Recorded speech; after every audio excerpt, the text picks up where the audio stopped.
નમસ્કાર મિત્રો, હું જયેશ જેઠવા આપ સૌનું મારી ચેનલ નોલેજ વર્લ્ડમાં હાર્દિક સ્વાગત કરું છું। આ ચેનલની અંદર ગણિત, વિજ્ઞાન અને અંગ્રેજી વિષયના સરળ સમજૂતી સાથેના વિડીયો, શૈક્ષણિક માહિતી, અભ્યાસક્રમ અને અવનવા જ્ઞાનને લગતા વિડીયો મૂકવામાં આવે છે। તો આવા વિડીયો જોવા અને નોટિફિકેશન મેળવવા માટે આજે જ નોલેજ વર્લ્ડ ચેનલને સબસ્ક્રાઇબ કરો। ચેનલને સબસ્ક્રાઇબ કરવા માટે નીચે આપેલ લાલ અક્ષરે લખેલ સબસ્ક્રાઇબ બટન દબાવો અને ત્યારબાદ બાજુમાં આપેલ બેલ આઇકન પર ક્લિક કરો, જેથી આ ચેનલના તમામ નોટિફિકેશન આપને સૌ પહેલા મળી રહે। Hello friends, welcome to knowledge world. આજે આપણે શીખવાના છે ધોરણ 7 વિષય ગણિતમાં પ્રકરણ નંબર 11 પરિમિતિ અને ક્ષેત્રફળ, તેનો સ્વાધ્યાય 11.2 અને દાખલા નંબર 3 ખૂટતા મૂલ્ય શોધો। આપણી પાસે જે આપેલું છે તેમાં આધાર, ઊંચાઈ અને સમાંતર બાજુ ચતુષ્કોણનું ક્ષેત્રફળ છે તે આપણી પાસે આપેલું છે, બરોબર। તો સૌપ્રથમ આપણે એ દાખલો જોઈએ, તેમાં કઈ કઈ વિગત આપેલ છે? તો કે આધાર આપેલ છે 20 સેન્ટીમીટર। હવે આધાર કોને કહેવાય? તો કે આધાર એટલે પાયો, બીજું તેનું નામ હોય તો તે પાયો છે। આપણે સમાંતર બાજુ ચતુષ્કોણનું ક્ષેત્રફળ પર જો અહીંયા આપેલું છે અને ઊંચાઈ છે તે આપણે અહીં શોધવાની છે, કેટલી ઊંચાઈ થશે, બરોબર। તો સમાંતર બાજુ ચતુષ્કોણનું ક્ષેત્રફળનું સૂત્ર શું હતું? તો કે પાયો ગુણ્યા વેધ। તો પાયો એટલે કે આધાર, બરોબર, વેધ એટલે કે ઊંચાઈ। આપણે જે ઊંચાઈ આપેલ છે તેનું બીજું નામ છે તે શું છે? તો કે વેધ છે। એનો મતલબ એમ થયો કે પાયો, આધાર આ બંને એક જ છે, વેધ અને ઊંચાઈ તે પણ એક જ છે। તો આપણી પાસે કઈ વિગત આપેલ છે? તો કે એક તો આધાર આપેલ છે, ઊંચાઈની ખબર નથી તો ઊંચાઈને આપણે h વડે દર્શાવીએ છીએ, આધારને આપણે b વડે દર્શાવીએ છીએ, એ પણ આપણો ખ્યાલ છે, બરોબર। તો સૌપ્રથમ આપણે દાખલો એ છે તે જોઈએ। તો એમાં શું આપેલું છે? તો કે આધાર બરાબર,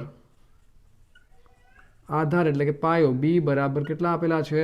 તો કે 20 સેન્ટીમીટર। હવે ઊંચાઈ આપેલી છે? તો કે ના, ઊંચાઈ આપેલી નથી, તો આપણે અહીં લખીશું કે ઊંચાઈ એટલે કે વેધ છે તે આપેલું નથી। તો અને સમાંતર બાજુ ચતુષ્કોણનું ક્ષેત્રફળ છે ત્યાં આપેલું છે। તો સમાંતર બાજુ ચતુષ્કોણનું ક્ષેત્રફળનું સૂત્ર કયું છે તે આપણે અહીં લખીશું કે સમાંતર બાજુ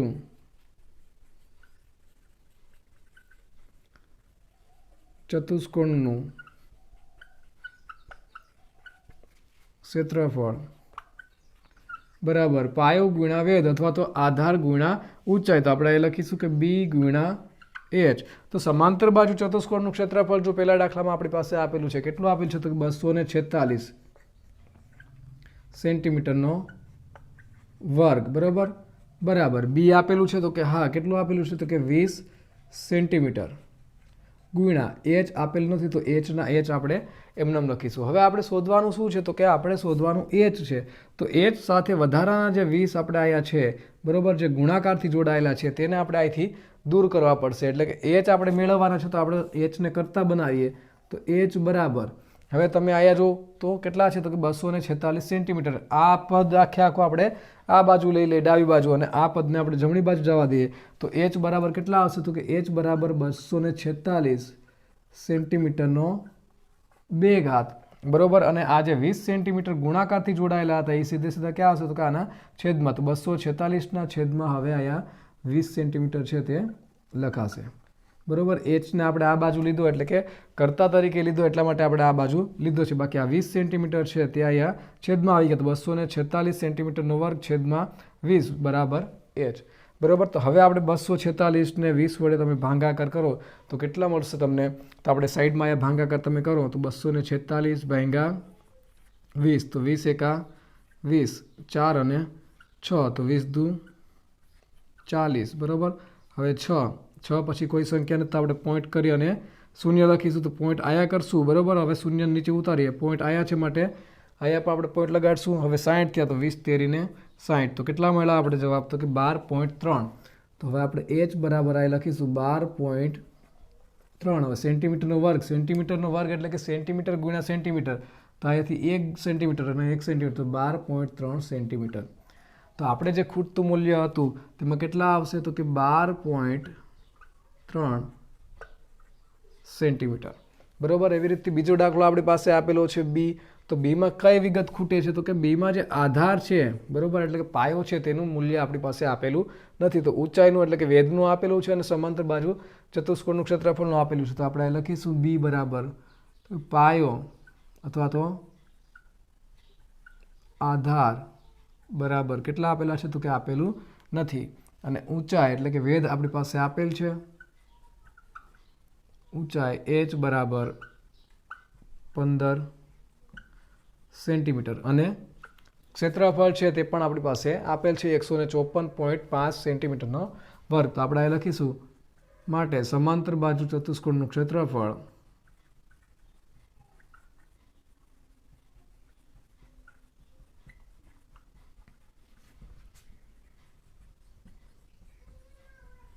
બરાબર આધાર ગુણ્યા ઊંચાઈ, બરાબર, અથવા તો બી ગુણ્યા એચ આપણે આવી રીતથી પણ દર્શાવી શકીએ. તો હવે સમાંતર બાજુ ચતુષ્કોણનું ક્ષેત્રફળ કેટલું આપણી પાસે આપેલું છે તો કે 154.5 એટલે આની સ્થાને આપણે લખીશું હવે 154.5 સેન્ટીમીટરનો વર્ગ બરાબર.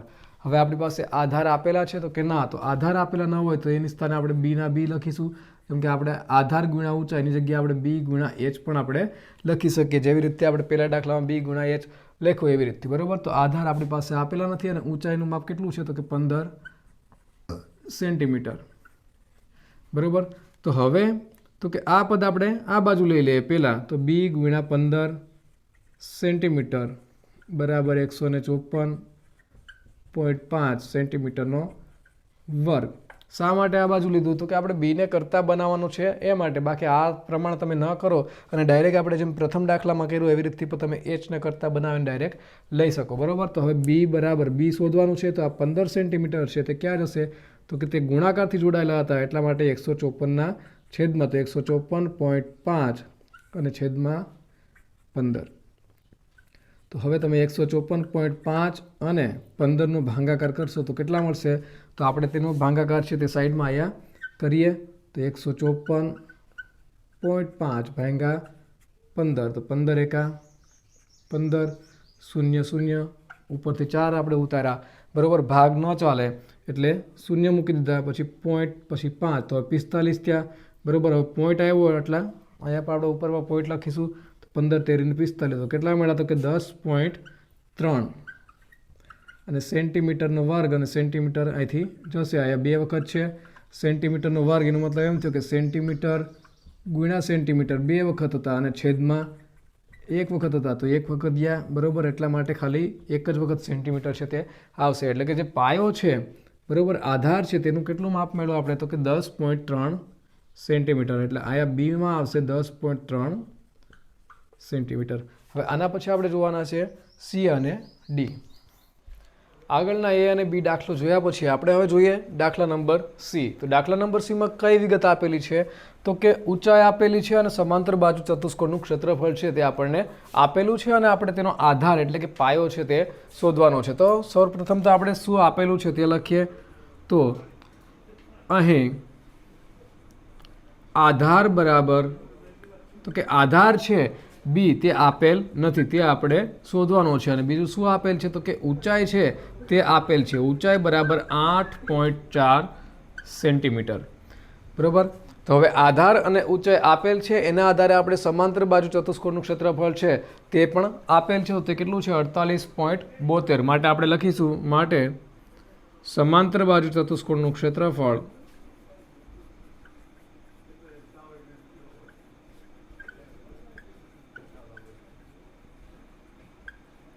બરાબર આધાર ગુણ્યા ઊંચાઈ, પાયો ગુણ્યા વેધ આપણે અગાઉ પણ જોઈ ગયા છે. પાયો એટલે કે આધાર અને વેધ એટલે કે ઊંચાઈ, અથવા તો તમે બી ગુણ્યા એચ છે તે પણ કરી શકો છો. તો હવે આધાર તરીકે સમાંતર બાજુ ચતુષ્કોણનું ક્ષેત્રફળ આપણે કેટલું આપેલું છે તો કે 48.72 સેન્ટીમીટરનો વર્ગ. તો આપણે અહીં લખીશું 48.72 સેન્ટીમીટરનો વર્ગ.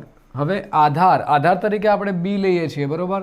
તો આધારને સ્થાને આપણે લખીશું બી અને ઊંચાઈ કેટલી આપેલી છે તો કે ઊંચાઈ આપણે આપેલી છે 8.4 સેન્ટીમીટર. તો આપણે અહીં લખીશું 8.4 સેન્ટીમીટર. હવે મેળવવાનું શું છે તો કે આપણે બી મેળવવાના છે, બરાબર. તો તેની સાથે વધારામાં જે 8.4 સેન્ટીમીટર છે તે હવે 48.72ના છેદમાં જશે, બરાબર. તો આપણે બીને હવે કરતા બનાવીશું, તો બી બરાબર 48.72 સેન્ટીમીટરનો 2 ઘાત અને 8.4 સેન્ટીમીટર, તો હવે આપણે છેદ એટલે કે છેદ ઉડાડવાનો છે અથવા તો આપણે ભાગાકાર કરવાનો છે, પરંતુ જે આમાં દશાંશ ચિહ્ન આપેલ છે, સૌપ્રથમ આપણે દશાંશ ચિહ્નને દૂર કરીએ જેથી કરી અને તમને વધારે સરળતા રહે. તો આ દશાંશ ચિહ્નને દૂર કરવું હોય તો કઈ રીતે આવશે? તો કે આયા જે 48.72 છે આને આપણે આખી સંખ્યા બનાવી હોય એટલે કે 4872 બનાવી હોય તો કેટલા દશાંશ સ્થળ ખસવું પડે? તો કે 4872. આપણે બે દશાંશ સ્થળ છે તે ખસવું પડે એટલે છેદમાં કેટલા લખવા પડે? તો કે શું આપણે આગળના ચેપ્ટરમાં આ શીખી ગયા છે બરોબર. અને છેદમાં કેટલા છે? તો કે 8.4. તો એને આપણે 84 બનાવવું હોય બરોબર તો અંશમાં કેટલા લખવા પડે? તો કે 10 લખવા પડે બરોબર. તો અત્યારે હવે દશાંશ ચિહ્ન છે તે બંને સંખ્યામાંથી આપણે કાઢી દીધેલું છે. હવે છેદ જેના ઉડે છે તેને આપણે ઉડાડી દઈએ. બાકી આપણે આ બંને જે મોટી સંખ્યા આપેલા છે તે મોટી સંખ્યાના આપણે સામાન્ય જે અવયવ આપણે પાડીએ છીએ ભાગાકારની રીતથી એ રીતે આપણે અવયવ પાડીશું. તો શરૂઆતમાં 4872 એના આપણે અવયવ પાડીશું. તો 4872. હવે એકમનો અંક 2 છે માટે 2 વડે વિભાજ્ય છે એટલે કે નિશેષ ભાંગી શકાય. તો હવે 2 વડે જ્યારે ભાંગો ત્યારે 2 દુ 4, 2 ચોકું 8, 2 3 6 અને 2 છક 12 એટલે કે 4872. 4872 ને 2 વડે ભાંગતા 2436. હવે અહીંયા પર જો 24 36 તો 2 વડે તમે ભાંગો તો અહીંયા 12 અને 18. હવે 1218 ને 2 વડે ભાંગતા 609. 609 ને આપણે 2 વડે ભાંગી શકાશે? તો કે ના, કારણ તો કે એકમનો અંક અહીંયા 9 છે એટલે કે જે સંખ્યાનો એકમનો અંક 0 2 4 6 8 હોય તેવી જ સંખ્યાને આપણે 2 વડે નિશેષ ભાંગી શકીએ. જ્યારે આમાં એકમનો અંક 9 છે. હવે રકમનો સરવાળો કરો તો 9 ને 6 15 થાય.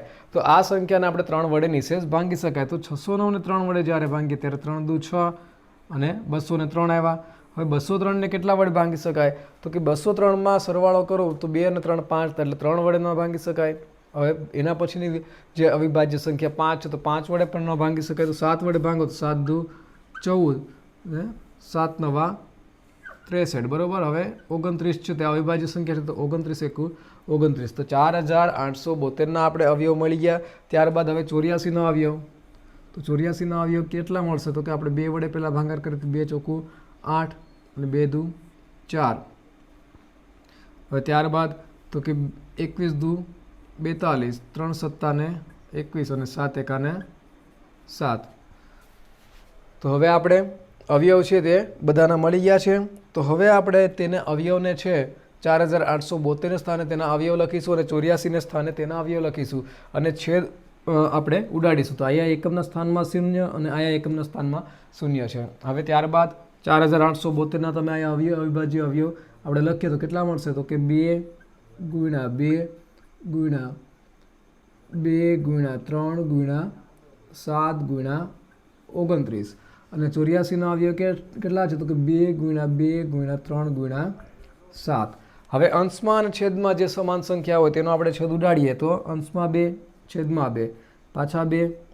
હવે 3 અંશમાં 3 છેદમાં 7 છેદમાં અને 7 અંશમાં. તો ઉપર કઈ સંખ્યા વધી? તો કે 2 ગુણ્યા 29 અને નીચે છેદમાં કેટલા વધ્યા? તો કે 10. તો આપણે અહીં લખીશું b બરાબર 2 ગુણ્યા 29 અને છેદમાં 10. હવે સેન્ટીમીટરનો જે એકમ હતો એમાંથી સેન્ટીમીટરનો વર્ગ છે એનો મતલબ એમ થયો કે સેન્ટીમીટર ગુણ્યા સેન્ટીમીટર. તો એકમ કયો આવશે અહીંયા? તો કે સેન્ટીમીટર આવશે બરાબર. તો 29 દુ કેટલા આવશે? તો કે 58 અને છેદમાં 10. હવે આ જે અપૂર્ણાંક છે તેને આપણે દશાંશ ચિહ્નમાં ફેરવીએ તો કઈ રીતે આવશે? તો કે પોઈન્ટ આવ્યા છે અને 10 વડે ભાગાકાર કરીએ તો પોઈન્ટ એક સ્થાન છે તે ડાબી બાજુ ખસશે એટલે કે પોઈન્ટ છે તે 5 અને 8ની વચ્ચે આવશે. તો b બરાબર 5.8 સેન્ટીમીટર.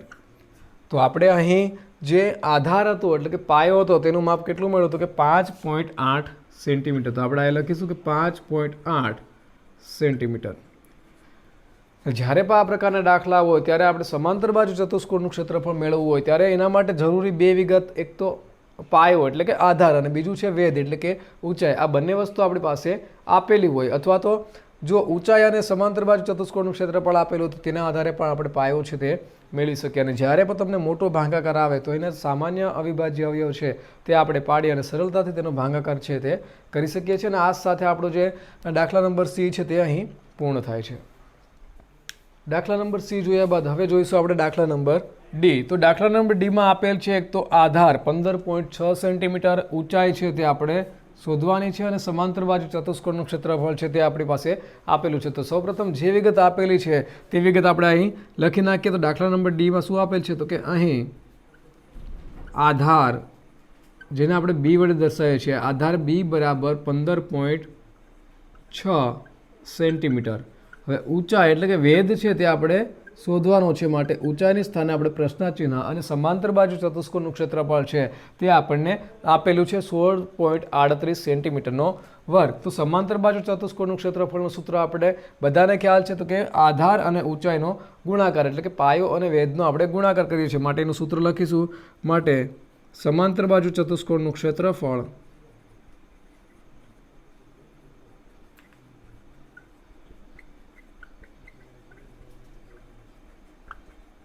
બરાબર આધાર ગુણ્યા ઊંચાઈ, અથવા તો બી ગુણ્યા એચ પણ આપણે કરી શકીએ. તો આધાર અને ઊંચાઈનો આપણે ગુણાકાર કરવાનો છે. પરંતુ અત્યારે કઈ વિગત આપણી પાસે આપેલી છે, તો કે સમાંતર બાજુ ચતુષ્કોણનું ક્ષેત્રફળ આપણી પાસે આપેલું છે અને તે કેટલું છે, તો કે 16.38 સેન્ટીમીટરનો વર્ગ. તો એની સ્થાને આપણે લખીશું 16.38 સેન્ટીમીટર વર્ગ ઇઝ ઇક્વલ ટુ, અહીં આધાર આપણી પાસે કેટલો આપેલો છે, તો કે 15.6 સેન્ટીમીટર. તો આધારની જગ્યાએ આપણે 15.6 સેન્ટીમીટર લખીશું અને ઊંચાઈ છે તે આપણે આપેલું નથી, જેને આપણે એચ વડે દર્શાવીએ. બરાબર.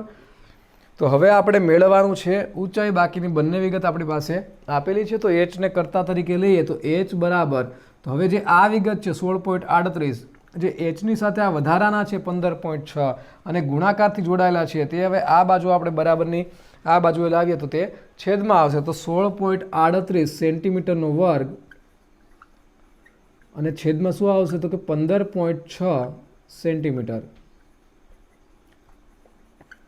તો હવે આપણે 16.38 અને 15.6 તેને અતિ સંક્ષિપ્ત સ્વરૂપ છે તે આપવાનું છે, અથવા તો આપણે તેનો ભાગાકાર છે તે કરવાનું છે. પરંતુ જે પોઈન્ટ છે દશાંશ ચિહ્ન આપણી પાસે આપેલું છે તેને સૌપ્રથમ આપણે દૂર કરીશું, જેથી કરીને આ સરળતાથી આપણે આ સંખ્યાનો ભાગાકાર છે તે કરી શકીશું. તો 16.38 છે તેને આપણે 1638 લખવા હોય તો કઈ રીતે લખી શકીશું, તો કે એચ બરાબર 1638. હવે આ સંખ્યાને આપણે આખી બનાવી હોય તો કેટલા સ્થાન આપણે ખેંચા, તો કે આ પોઈન્ટ છે તેને 2 સ્થાન ખસશે, માટે આપણે 2 મીંડાવાળી સંખ્યા એટલે કે 100 બરાબર, એકની સાથે 2 મીંડા હોય તેવી. હવે છેદમાં કેટલા છે, તો કે 15.6, તો તેને આપણે 156 બનાવીએ. બરાબર. તો અંશમાં કેટલા આવશે, તો કે આયા એક જ સ્થાન ખેંચવા માટે એકની સાથે 1 મીંડું. તો 1638 અને અહીંયા લખાઈ ગયું છે. હવે આપણે છેદ ઉડાડી દઈશું અહીંથી શૂન્યનો અને શૂન્યનો. હવે 1638 અને 156 મોટી સંખ્યા છે, તો આપણે તેના સામાન્ય અવયવ છે તે આપણે પાડીશું. તો 1638ના સૌપ્રથમ આપણે ભાગાકારની રીતથી અવિભાજ્ય અવયવ પાડીએ તો એકમનો અંક 8 હોવાથી તેને 2 વડે આપણે ભાંગી શકીશું. તો 1638ને 2 વડે ભાંગીએ તો 2 અઠ્ઠા 16, 2 એકા 2, 2 નવા 18. હવે એકમનો અંક 9 હોવાથી તેને આપણે 2 વડે નિશેષ નહીં ભાંગી શક્યું, તો 3 વડે ભાંગીએ તો સરવાળો કરો 9 ને 1 10 ને 8 18. તો 18 છે તે 3ના ઘડિયામાં આવે છે અને 3 વડે નિશેષ ભાંગી શકાય. તો હવે આને 3 વડે ભાંગીએ તો 3 દુ 6, 3 સત્તા 21 ને 3 તેરી 9. આને પણ 3 વડે નિશેષ ભાંગીએ 273 ને, તો 3 નવા 27 અને 1. તો હવે 91, તો એને 7 વડે 13 સત્તા ને 91. તો હવે 1638ના અવયવ છે તે આપણે મળી ગયા છે. ત્યારબાદ હવે 156ના અવિભાજ્ય અવયવ છે તે પણ આપણે પાડી દઈએ. તો 156ને 2 વડે આપણે વિશેષ ભાગાકાર કરીએ તો કેટલા મળશે, તો કે 2 સત્તા 14 અને 2 અઠ્ઠા 16, 78 મળ્યા. 78ને હજુ આપણે 2 વડે ભાંગીએ તો 2 3 6 અને 2 નવા 18, 39 મળ્યા. હવે 13 તેરી 39 અને 13 એકા 13. તો 1638 અને 156 બંનેના આપણે અવિભાજ્ય અવયવ છે તે આપણે મળી ગયા છે. તો 1638ની જગ્યાએ આપણે તેના અવયવ લખીશું તો 2 ગુણ્યા 3 ગુણ્યા 3 ગુણ્યા 7 ગુણ્યા 13 અને 156ની સ્થાને આપણે લખીશું 2 ગુણ્યા 3 ગુણ્યા 13. હવે અંશમાં અને છેદમાં જે સંખ્યા સમાન છે તેનો આપણે છેદ ઉડાડીશું. તો અંશમાં 2 એક વખત અને છેદમાં 2, પછી 3 2 વખત અંશમાં અને 3 એક વખત અંશમાં. બરાબર. અને છેદમાં પણ 3 13 અને 13. તો હવે અંશમાં કઈ સંખ્યા વધે છે, તો કે અંશમાં જે સંખ્યા વધી છે તેને આપણે અહીં દર્શાવીએ તો h બરાબર 3 ગુણ્યા 7 એટલે કે 3 ગુણ્યા 7 બરાબર. 21 વધી છે, 3 સત્તા ને 7 તેરી 21 અને છેદમાં કઈ સંખ્યા છે, તો કે 10 અને 2. તો આપણે લખીશું 10 ગુણ્યા 2 તો h બરાબર કેટલા મળશે તો કે 21/20 બરોબર. તો 21/20 હવે આનો આપણે ભાગાકાર કરીએ તો કેટલા મળશે તો આપણે સામાન્ય આપણે ભાગાકાર કરી દઈએ તો 21/20 તો 20 એકાને 20 1 હવે આ એક પોઈન્ટ આપણે લગાડીએ તો પોઈન્ટ પછી એક શૂન્ય આપણે ઉતારીએ અહીંયા પર પોઈન્ટ ભાગ ન ચાલે એટલે બીજો શૂન્ય લે તો 20 × 100 તો કેટલા મળશે આપણે તો કે 1.05 તો આપણે h બરાબર 1.05 સેન્ટીમીટર.